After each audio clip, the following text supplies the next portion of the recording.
Hi, I'm Kaustubh, a cloud support engineer here at the AWS office in Northern Virginia. Today I'm going to show you why an Amazon Relational Database Service DB instance uses high amount of swap memory even though there is enough free memory allocated. Let's get started. Amazon Elastic Cloud Compute instances that run Linux use swap memory when a system requires more memory than is allocated. Because most RDS DB instances uses Linux, except for RDS SQL Server, your database can sometimes use swap memory. Note that RDS DB instances require pages in the RAM only when the pages are currently accessed, such as when running queries. Other pages that are brought into the RAM by previous queries are flushed to swap space if they weren't used recently. It's a best practice to let the operating system swap older pages instead of forcing the OS to keep pages in memory. This makes sure that there is enough free RAM available for upcoming queries. Linux swap usage isn't cleared frequently because clearing the swap usage requires extra overhead to reallocate swap when it's needed and when reloading pages. As a result, if swap space is used on RDS instance, even if swap space was used only one time, the swap usage metrics don't return to zero. Swap memory can also be used if we use huge pages that are supported by Amazon RDS Oracle and huge pages on Amazon RDS for PostgreSQL. Huge pages are larger than the Linux default size of 2 megabytes. To understand swap usage behavior for the RDS DB instance, first check the DB performance metrics based on the application workload. Check both the freeable memory and the swap usage Amazon CloudWatch metrics to understand the overall memory usage patterns of your RDS DB instance. Steps to view metrics using the Amazon CloudWatch console. After logging into the AWS Management Console, navigate to the AWS CloudWatch console. If necessary, change the AWS region. From the navigation bar, choose the AWS region where your RDS resources are. In the navigation pane, choose Metrics. Choose the RDS Metrics namespace. Choose a metric dimension, for example, by per database metrics. To filter by resource, choose the resource ID and then choose Add to Search.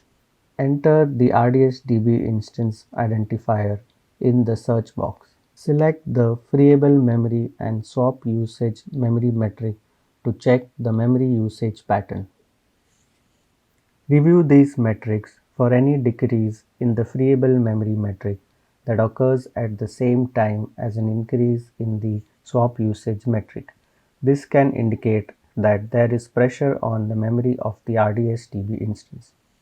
However, if there is enough freeable memory available, swap usage shouldn't affect the RDS-DB instance's performance.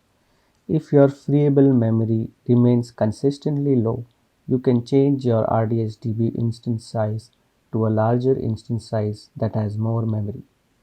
To monitor swap memory, enable enhanced monitoring to review metrics in intervals with a granularity of as little as 1 second. Note that enhanced monitoring collects statistics at the host level, and CloudWatch collects data from the hypervisor level every 60 seconds. We can use enhanced monitoring to identify increases or decreases that occur for only 1 second and to see the CPU and memory that are used by individual processes. Additionally, we can also enable performance insights to identify the SQL and wait events that are consuming excessive swap or memory on the RDS-DB instance. Performance Insights collects the data at the database level and displays that data in the Performance Insights dashboard. Performance Insights can help you troubleshoot database performance related issues. Let's see the steps to troubleshoot low freeable memory for specific database engines. For Amazon RDS MySQL, if you have low freeable memory, execute show full process list to review all the threads that are running on your database. The process ID from the output of show full process list won't match with the process ID that is displayed by enhanced monitoring. To view the correct process ID, modify the DB parameter group that is associated with the database to enable the performance schema parameter. This is a static parameter, so we must reboot the RDS DB instance in order to get the parameter group in sync with the RDS instance. To avoid downtime, we recommend to modify the parameter and reboot the database outside peak traffic hours. After the memory has reached the desired usage, follow these steps.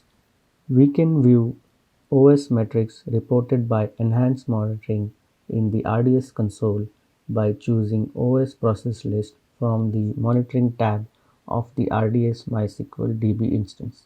Sort the process IDs in the enhanced monitoring page so that you can see the ID of the processes that are consuming the maximum CPU. Execute the following query as the master user.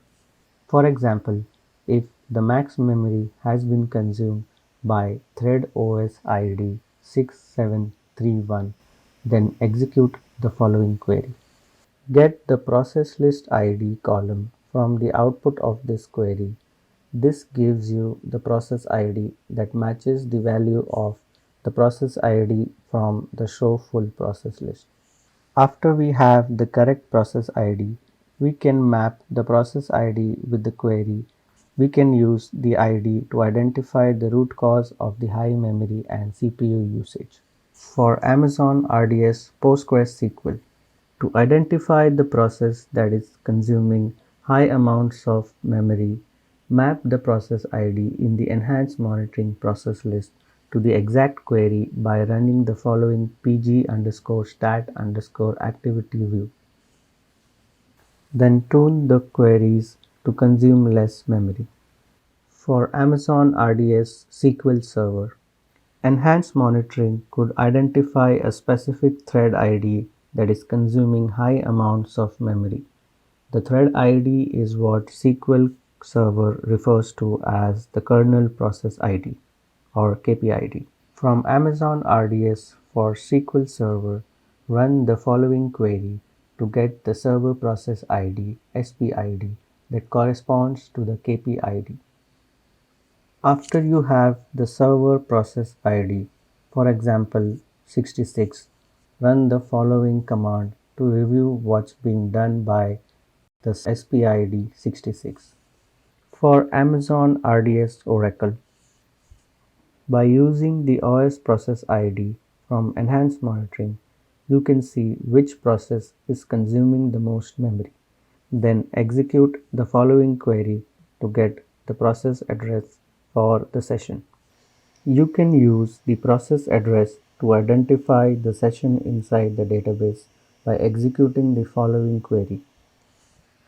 So now you know why Amazon RDS DB instance is using high amounts of swap memory even though there is enough free memory allocated and how to troubleshoot the problem. Thanks for watching and happy cloud computing from all of us here at AWS.